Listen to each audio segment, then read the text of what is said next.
right, well, get the guns, get the supplies, get the kids, throw them in the car, head off into the hills because nuclear war is imminent. North Korea. How is that for a histrionic headline? Nuclear war is imminent. Could you imagine a headline like that even 5 years ago? People would be rioting in the streets if that was a headline put out by NBC or CNN. Now, this was put out by a rather prominent media agency, a second-tier agency, if you will, one that we probably would refer to as propagandistic here in the West. But make no mistake, there is some substance to these claims. This is not run-of-the-mill North Korean rhetoric. There is something else here going on. And I want you guys to know that if this is the end of days, that it's been a slice. It's been great knowing you, well, in this parasocial sort of way, knowing you. And I just hope that you've really taken this preparedness thing seriously. Because I can assure you that anybody in a prominent position within society, anybody with half a functioning brain cell and a little disposable income in the bank has a plan. They might not tell you they have a plan, but boy, do they have a plan. If there's one thing that I can say beyond a shadow of a doubt, that any intelligent person with money in the bank is prepping. So why then the stigma against preparedness? Well, and if you're wondering what's going on in the world, we're going to talk about the headlines, but I got to say this because it's very important that people realize this. Every influential person that I've met and networked with through this channel, who I would consider above average intelligence and a person maybe of modest means and above who has some disposable income, they all have a plan. That doesn't mean that preparedness is the focal point of their existence, but they have a plan. Case in point, Kim Kardashian, she has a plan. She's got a bug out location. She's got bunker. She's got security. She's got a plan. And I know a lot of people would relegate her to not being somebody of above average intelligence, but there are rumors that she's actually more intelligent than you think. Anyways, something to consider is that, well, the media is saying that preparedness is for Looney Tunes. Understand and don't be beguiled by this mockery of preparedness, because I'm starting to think that the reason why they do that is the same reason why they mock people who buy gold.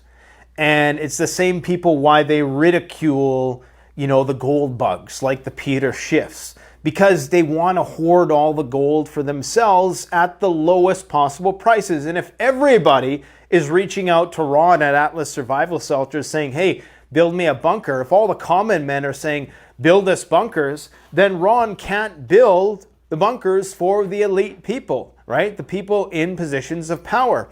So a lot of the stigma, it's not real, because anybody in a position of power and influence has a bug out plan. They're preparing for this. Again, it's not the focal point of their existence. It's not like me day in and day out talking about prepping. No. They get their plan, they paper the problem over in whatever way they have to, and then they go about their life. But they do have a plan. So the idea that, this is fantasy land, this is beyond the realm of possibility is just asinine. It absolutely, and if you haven't had enough confirmation yet in the last 5 years, crises after crises, black swan after black swan. I walked out of the house this morning and I was hit with a wave, like a wall of smoke.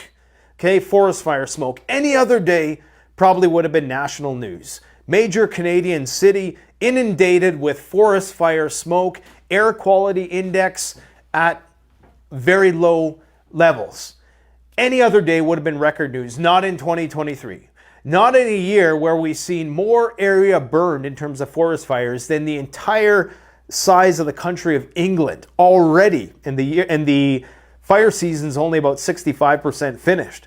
So day after day, we're seeing these unprecedented events. The term unprecedented doesn't even do it justice anymore, because everything is unprecedented nowadays.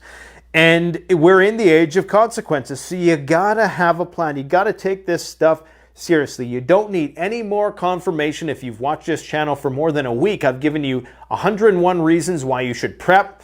And part of the reason why we're doing this new celebrity short series where we rank people on their apocalypse survivability, notable figures, we've rated people like Joe Rogan, Bill Gates, the Barbie chick, what's her name, Margot Robbie, people like that. The reason why we're doing that is to show people that it doesn't necessarily matter how much money you have.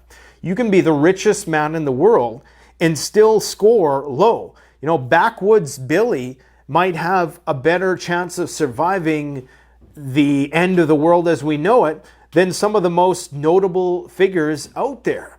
So it's not just to show, you know, whether or not these rich people will survive as if they're more important than the rest of us. It's actually to give people some hope that, hey, you don't have to be rich. In fact, the core philosophy behind preparedness is self-reliance. It's living within your means. It's having enough. It's understanding that the best things in life are free. That doesn't mean you don't try to grow and you try to become successful in all aspects of life. But it's just to say that, you know, when everything hits the fan, then it's almost the great equalizer in a way. It's the great reset in the purest of ways, because then you'll have no excuse. If we go Mad Max and 10 months from Mad Max, you're still struggling and you're still kicking rocks and you're still complaining about the system and blah, blah, blah, that's on you, all right? So we're going to do some interesting things with that series, and I think you guys are going to enjoy it. I hope you're going to enjoy it. If you want anybody to be rated, or if you think that we should rank somebody using our system, which is far more sophisticated than we can perhaps encapsulate in a 1-minute short. YouTube only gives us 59 seconds, so we're condensing a lot of information in that 59 seconds. But if you have somebody you would like us to rank, leave it in the comment section below, okay? Now, in terms of what's going on in North Korea, I'm just going to read you what the North Korean defense minister said.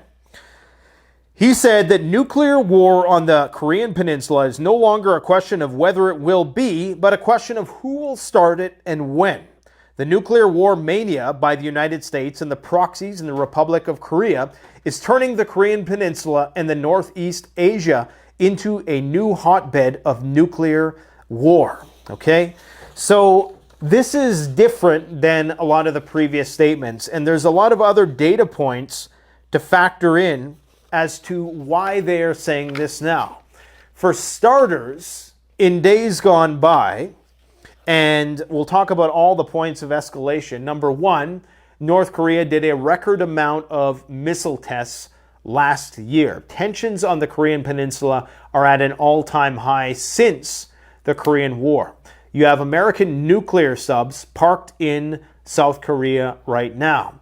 You have the leaders of Japan, South Korea, and Japan meeting at Camp David, of all places. Why Camp David? With Joe Biden this Friday. Okay, now this is important because what happens next week is why North Korea is making this statement today. And that's that they're starting another 10-day military exercise that's going to be kicked off with a civil defense drill that is going to see millions of South Koreans all descend into their bunkers at the same time when they get the emergency message. It's going to be an exercise. When they get the emergency message on their phone, that's their cue to get into the bunkers. Now, a lot can go wrong here. It shouldn't take a stretch of the imagination to understand that North Korea could misinterpret this, in fact, as being an invasion plan. Think about it. You're going to meet with Joe Biden at Camp David. I presume that's a military base, you know, just a week before this massive exercise is about to start. They have nuclear weapons parked right outside the Korean, like right off the Korean peninsula. They're going to be doing this massive military drill. They're going to be doing this civil defense drill all at the same time. It starts to look like an invasion. And if you are as paranoid as Kim Jong-un is right now, and you're sitting on more nuclear weapon technology than you ever have before, take a look at what the North Koreans, where are they getting this stuff? You know where they're getting it. They're getting it from China and the Russians. They do not have the infrastructure to build things like this in the most heavily sanctioned country on earth. Where are you going to build a vehicle like that, a launch vehicle like that? The North Koreans are saying that they're going to be getting hundreds of nukes. Now, if North Korea can amass hundreds of nukes, do you really buy this story from the Chinese that it's going to take them till the year 2035 to amass a nuclear arsenal that's on par with the United States and the Russians? Come on. The Chinese are under no obligation to disclose the amount of nuclear weapons that they have. They're in no treaties. Here's Kim right here and all his yes men. And, you know, the North Koreans are building nukes at breakneck speeds. Why is the Americans in there with a nuclear submarine? Do they actually, is there going to be some false flag? I mean, anything goes right now. Anything is possible. And understand that it's not just going to be limited to the Korean Peninsula.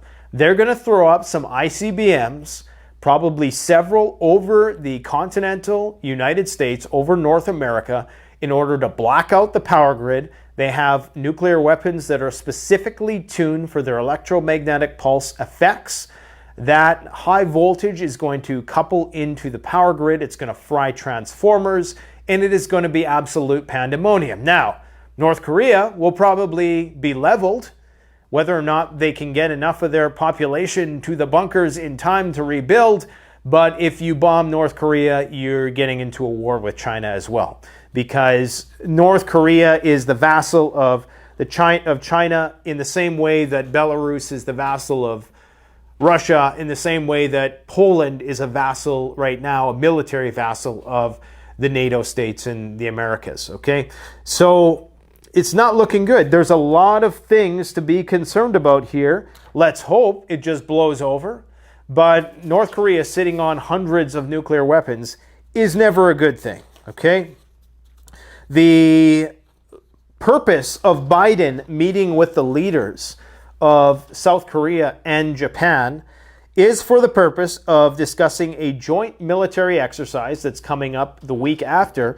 It's also to discuss a hotline, okay? And so this is the other point of concern. If you're North Korea and Biden and friends are going to be talking about this red crisis line they're about to put in place a week before they're going to do these civil defense drills and the good old buzzword trilateral partnerships, okay? So it's not looking good. This is a very dangerous state of affairs. I know it just seems like a cartoon and it seems like nothing will ever come of it, but they wouldn't be investing so heavily in this type of equipment if they weren't actually serious about potentially using it at some point in time. And remember, this is going to be a major exercise, this civil defense drill. And it's going to be interesting to see how it goes. It's going to be interesting to see if there's any coverage of this whatsoever. But I guess time will tell. And apparently now things are popping off between the Philippines and China. The Americans are building bases within the Philippines, military bases, and they've cut the red line between Philippines and China. All of these countries have these de-escalation hotlines with one another. Well, now that one has been cut with the Philippines over some spats in the South China Sea, I believe, with the Philippine Coast Guard and the Chinese Coast Guard. So something else to keep an eye on. Things are just going bananas all over the world. China is still reeling from all kinds of climate chaos that is affecting their food supply, so they're going to be digging into those massive coffers of food storage that they've had prepared for this very reality, not in the not so distant future. We also have these clashes in Syria.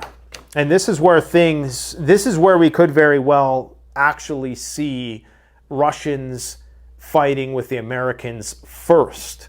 Okay, we've seen so many close calls in the last few days and weeks with fighter jets, U.S. fighter jets, and Russian military aircraft in Syria. It's only a matter of time before somebody accidentally pulls the trigger. Apparently, some American planes locked on to an Su-35 in recent days, and we had another dangerously close brush-in with the Russian military here recently. And of course, this perspective is from TASS, which is Russian state-sponsored media. So it's very likely that the Americans will have an alternate explanation of how this unfolded, but just something to keep in mind. We have numerous fronts: Korea, Taiwan, now the Philippines, Syria, Israel, the Strait of Hormuz with Iran. I'm just hitting the same finger now because I don't have enough fingers to talk about all these. Of course, Ukraine, Africa, and I'm sure there's some stuff going on in South America as well. In terms of what is going on in Ukraine, so we got this military parade going on in Poland to commemorate the war between the Soviet Union and the Poles in 1918. Was it 1918 to 1920? So, you know, it's starting to look like everything is pointing towards Poland is being primed as the next contestant on World War III, the Western Front, okay? So they're sending troops right now, this 10,000 troops that they're deploying towards Belarus.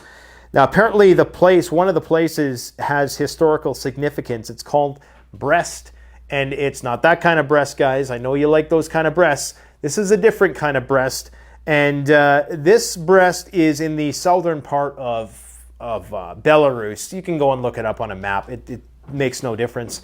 Basically, it's close to the Polish border. Okay, I started thinking about Brest, and all of a sudden, I can't think straight. Go figure. Anyways, haha. Joke of the day. Anyways, this was a place that was historically fought over back in this conflict between the Soviet Union and Poland. So it's almost like history is really just repeating once again, like to a T. And now they're moving troops in that direction, okay? Under the guise of these NATO exercises that they've been conducting recently, and even this military parade that I've long since suspected. I mean, the size of this parade, and in many cases, parades, they're like drills. They're like it's like marching, you know, in like a drill sergeant almost. That there's a purpose to that. You know, there's a purpose to coordinating all the logistics that go into these parades, moving large convoys of men and material through narrow corridors. These parades are, in effect, an exercise. Now, obviously, they're a flex to put the Russians on notice that, hey, we're ready for you. I've been quite critical of this display, considering that Ukraine right now is struggling and likely could use a lot of this equipment. In fact, this is a testament in and of itself that NATO is just exploiting Ukrainians for their human resources and actually don't care too much about the human sacrifices they're making. Otherwise, all of this equipment that you see here in this military parade would have been there long ago. This idea that they don't have, then they got all these excuses as to why they can send it. No. That's not the reason. It makes no logical sense whatsoever. You can do some mental gymnastics to tell yourself, well, they can't do the F-16s because of this and that. If they really wanted to, all they could say is we put a different pilot in there. The only way they're going to find out, the Russians would find out, is if they, you know, the pilot ejected and maybe he was an American, and then they would just say, well, he was a mercenary that we trained. And it's not like the Russians would nuke them if a pilot was ejected in Russian territory after flying an F-16 and he turned out to be American. So I don't buy any of these excuses. If they truly wanted the Ukrainians to be successful, all of this equipment would be in that country right now, don't you think? So clearly they've known all along that this is just the battleground, and it's going to be, unfortunately, the frontier that is sacrificed for NATO, which they're trying to protect. And it's these guys here who are flexing with all their nice, pristine, and very clean equipment that has never been used. So Yeah, I think that this is like covert war prep. Poland is going into debt in order to pay for all this stuff. They don't have the money for all this stuff. I mean, think about the amount of refugees that they've had to bring into their country. That is putting immense amount of stress on their economy, on the EU's economy as a whole. Yet you're telling me that they just got money to throw around like this and they want to become the biggest superpower? Well, who's funding that? Everybody wants. Who wouldn't want to have a big military this day and age? Why is Poland being chosen next? Well, I think they're the ones who have been selected. They've had their number called, but for the Hunger Games, put it that way. What else do we got going on in the front? Pretty much the same story. Ukraine making some minor breakthroughs, but the Russians were able to successfully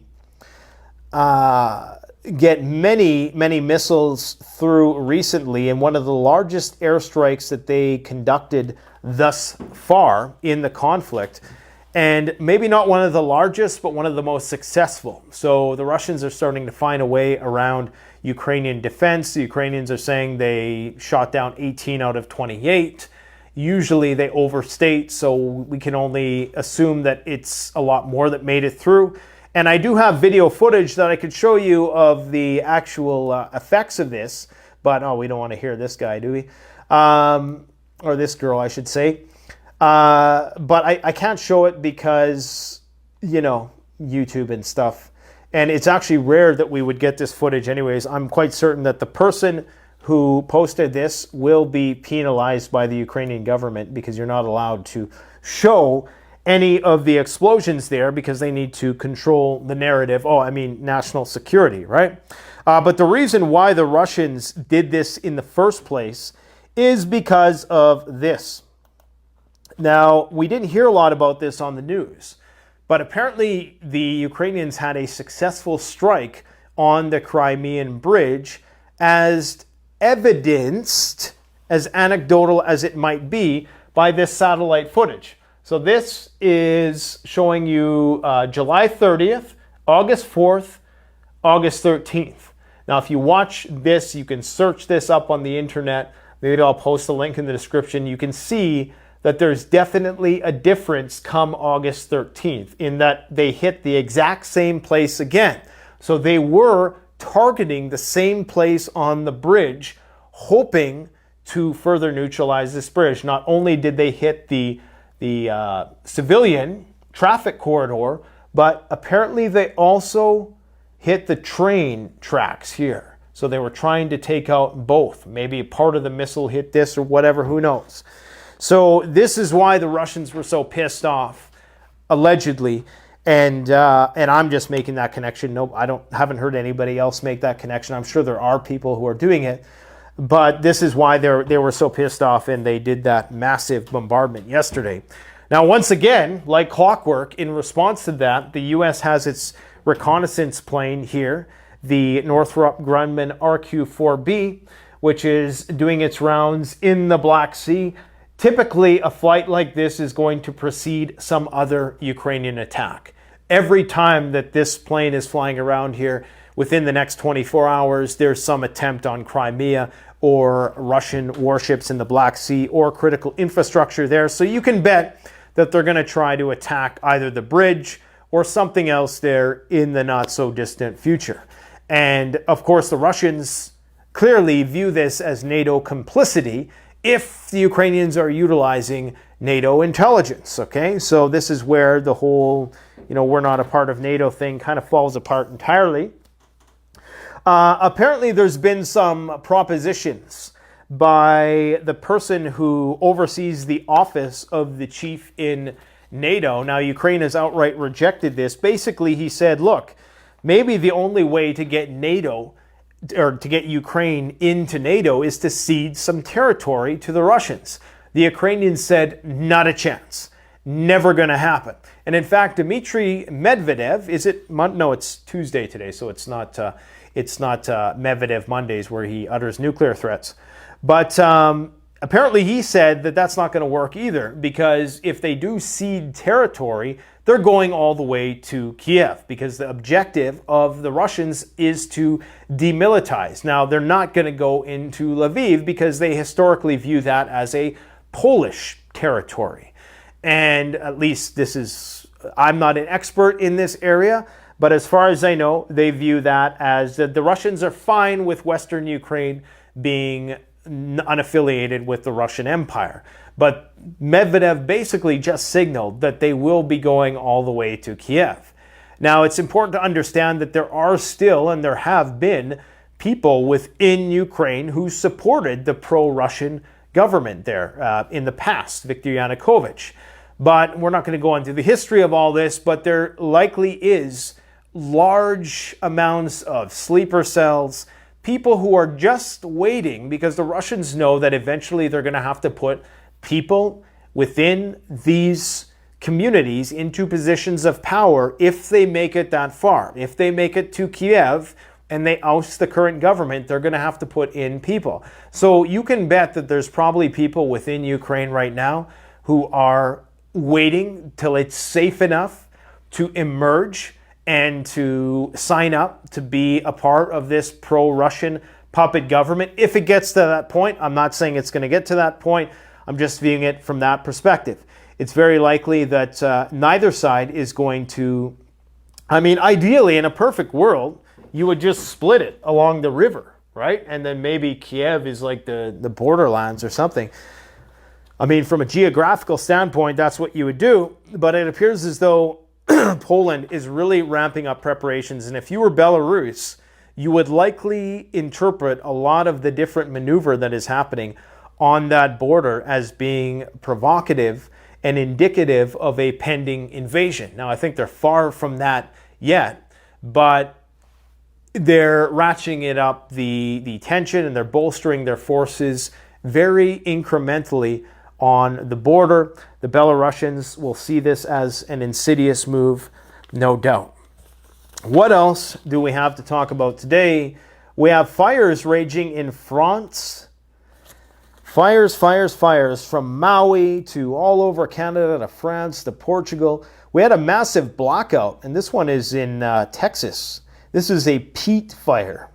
I've never seen a peat fire before. I'm going to presume it's probably a common occurrence, but Texas is another place that's seeing record temperatures right now. Let's take a look at the map. Anywhere in red is dead. Not quite, but so you can see Europe right now. Europe has had actually a fairly cool summer, but not anymore. It's starting to get hot there, and it's definitely heating up on the East Coast, all around the coast, in fact, except in the Midwest here where it's lower than average temperatures. But this is part of the reason why it has been record temperatures up here in Northwest Territories where the big fires are burning right now. So that is up here. You could see the size of these fires burning. It's no joke. A lot of the smoke is not making its way down to the United States because the jet stream is not working in that direction right now. I'm sure there is still some making it down there. And as you can see, in the coming days ahead, there will be some pretty nasty air quality, at least around the Great Lakes, certainly where I'm at, and some cities in central Canada. But it's not looking good. So, you know, just more of the same. I mean, it's pretty much a daily occurrence. The spokesperson for the SBU is trying to say that the Russians are planning a false flag attack at Kursk nuclear power plant. I mean, you know, at this point, whatever. The false flag is really the claim of the false flag at this point. Now, imagine you're watching the movie Don't Look Up, and you go up for a smoke, and you see this in the sky. Well, this took place, where did this take place? In India. Okay. Could you imagine watching that movie? You know, there was some guy in India who just finished watching that movie, went outside for a smoke, and he looked up, and he's seen this asteroid breaking up in the atmosphere. Absolutely insane. Absolutely insane. You just never know when our number is going to be up, folks. So keep on prepping. But how do you prep for an asteroid? You really can't. What else do we got to talk about today? We talked about the close Russian in Syria. Michael Burry shorting the market, bets against the S&P and NASDAQ. Got to represent Burry. The Bears, one for the Bears. This ain't no place for the Bulls if you haven't figured that out yet. Yeah, he thinks that the stock market is going to crash because it is wildly overvalued. I mean, it is still as overvalued as it was after 1929 or before 1929.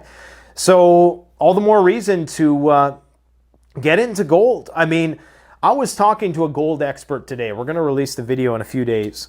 And I can tell you that the true price of gold is so much greater than they make it out to be. They want to keep the price of gold as low as possible so the central banks can load up on it.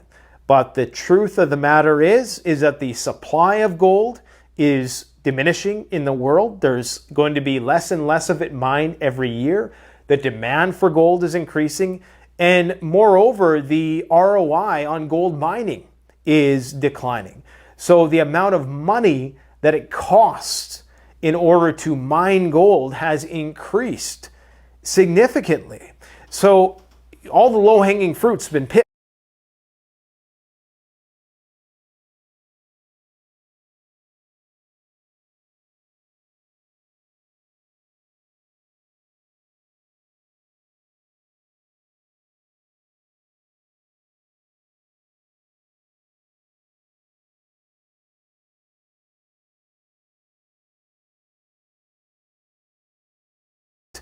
Significantly.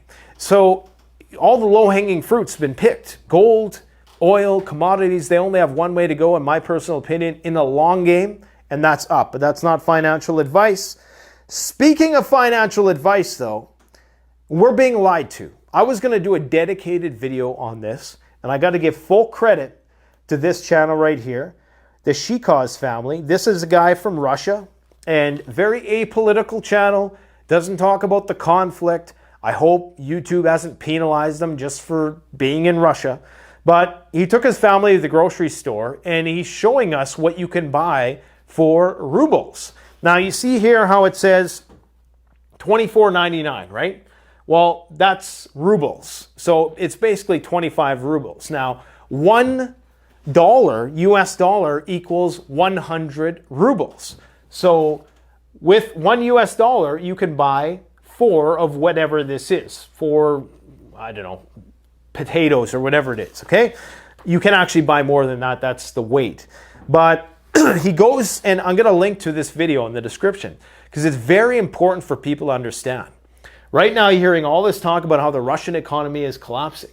But $1 in Russia, I might have to do a dedicated video on this because I was taking notes. For $1, you can buy a loaf of bread, a container of milk, a thing of butter, and what was it? There was something else. A banana. For $1, you can eat a breakfast for $1. A loaf of bread is 25 cents, the equivalent of 25 cents in Russia. You know how much gas is in France right now? You know, France, they have such a high standard of living, right? You know, not like those backwoods Ruskies. $2.66 per gallon. Just kidding. $2.66 per liter. You know how much a liter of gas is in Russia? Probably about 50 cents, the equivalent. 50 cents. 5 times the amount in France. And we have the audacity to think that our quality of life is better. Now, sure, they might make a little less there, but proportionally speaking, the amount of disposable income that you have living in Moscow is much greater than it is in our cities.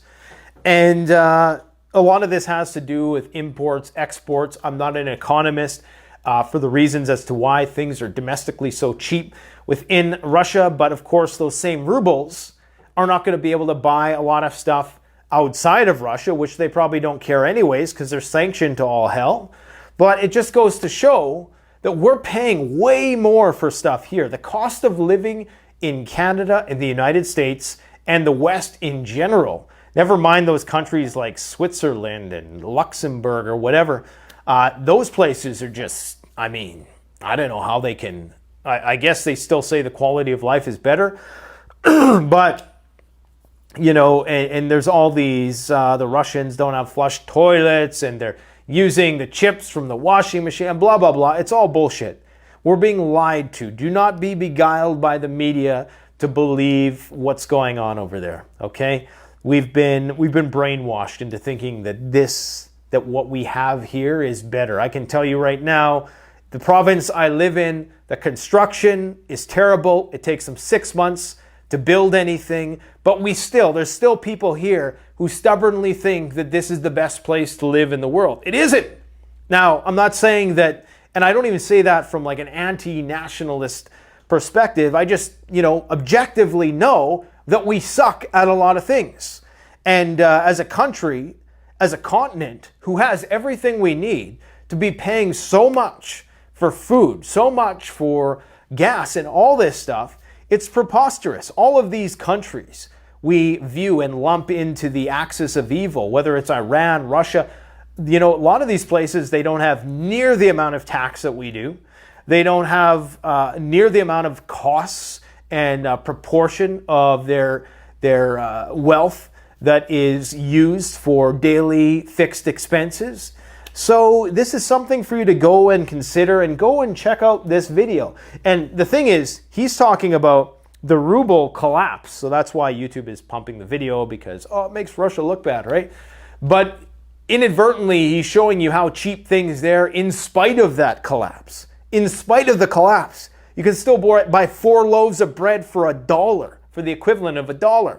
Now you might say to yourself, well, yeah, you take that American dollar and you take it to Mexico, or you take it to some African country and you could live like a king too. And that is true. But in Moscow, I mean, as far as I can tell, they're as modernized as we are. You go through this grocery store, in many ways, there's more modern features in a lot of these places. So they're not inhibited with the massive amounts of bureaucracy that we have here that get in the way. Not the bad kind of bureaucracy, the kind that is just bloat. Not that good old communist style bureaucracy that's more efficient, right? At processing the people. That's a joke. Don't take it too seriously, folks. We got a civil war starting, apparently. Trump gonna be indicted now. Oh, what the hell is this? Hey, get that off the screen. Get that off the screen. Yeah, we gotta pretend you didn't see that, guys. Pretend you didn't see that. RFK did not say that. Now, if that was true, what he said, think about that. Think about that. Bioweapons? I've made a video about that in the past, and I was very surprised because that video, this was way before COVID. I mean, I was predicting COVID for years and years and years. Me. No, seriously, go back and watch my old videos. One of my oldest videos is the coming great pandemic. Anyways, I did a video about the potential for bio weapons. Can't say the word, don't want to trigger anything on the algorithm here. But it just got downranked. Like, oddly, it didn't get any attention whatsoever. And I thought at the time, I felt that this was a pretty thought-provoking video, had a good thumbnail, good title. And there are many people who believe that with the new technology coming out now, it's going to be so easy for somebody of modest means to engineer a virus, and that the government is going to have to put some sort of restriction, or there's going to have to be some real tight regulations on who has access to this stuff. And this is beyond just the biolab stuff. Just to think that countries are really trying to make these genetically engineered weapons that are genetically tuned to attack a certain race of people, a certain ethnicity, people who share maybe one common gene that makes their eyes look a certain way that's different, slightly unique than somebody else. And so with the CRISPR technology and the gene editing and all that stuff, We're entering a very, very dangerous world. Never before have we had so many different ways to destroy ourselves. Whether it was the climate chaos that is ensuing, whether it's the nuclear war, the ability to destroy ourselves with nuclear weapons, the ability to bioengineer viruses that can wipe out huge amounts of people, the ability of so much of our population to be dependent on the power grid and the electrical supply and different cyber weapons in order to take that power supply out. So these are very precarious times. You cannot be a historian and try to understand the unprecedented times that we are living in. And the same goes with the banking system, the financial collapse that is impending. Anyways, people of Yellowknife, I hope that the fires can be held at bay. Apparently there is a state of emergency. The military is en route. I must keep showing this graph because this is just unbelievable. This is out of this world. The amount of fire activity this year is just absolutely insane. Did I talk about Trump's indictment, his other indictment? He claims to say that he is going to be liberated of all charges. But if he doesn't, we're going to see. Are people actually going to act? And are people going to, is there going to be a civil war? I guess we're going to find out. I think I've rambled on long enough. I've given you a lot to chew on. I'll give you one more thing. So Russia has been contemplating restarting nuclear testing up here in a place called Novaya Zemlya, where they've done over 130 nuclear tests throughout the Cold War. And apparently they are testing right now their Buravetsnik nuclear-capable missile. Now, if you don't know what this is, I believe it's also called Skyfall. It has the nickname Skyfall. David Pine was on here and he talked about it. Is a Russian experimental nuclear-powered, nuclear-armed cruise missile under development. This missile has an essentially unlimited range. So imagine a missile that they put it up when things are getting a little tense and it just flies around and it just waits. It just waits to be directed to its target. The Buravetsnik is one of 6 new Russian strategic weapons unveiled. Among those are the Zircon, the Kinzhal hypersonic missiles, the Sarmat system, the Poseidon, and I can't remember what the other one is. It might be, one is sea to surface, one is air to surface, that's the Kinzhal. Maybe another surface-to-surface hypersonic, I'm not sure. But anyway, so the Russians are planning strategically. And if the Poles make a move into Western Ukraine, this is why the Russians are holding so much of their force in reserve right now. And they're trying to attrit the Ukrainians, hoping that the Ukrainians will break, knowing that NATO's next plan is to get Poland involved in some way, which they are only loosely affiliated with NATO, possibly the Baltic states as well. Let me know what you guys think about that in the comments section below. I guess we're going to find out if we're still here in a week's time when the showdown in North Korea happens. Let's hope nobody has an itchy trigger finger next week, because I've never heard rhetoric quite like this before. And it's not only that we've never heard it before, it's that now they have the capability. This isn't 10 years ago when it was theory and maybe they had one missile. We're talking about they're now going to have dozens of nuclear missiles. And if you think that this is not going to quickly evolve beyond the Korean Peninsula, then think again. Have a plan, because the elite certainly do. Thanks for watching, guys. Don't forget to like, comment, subscribe.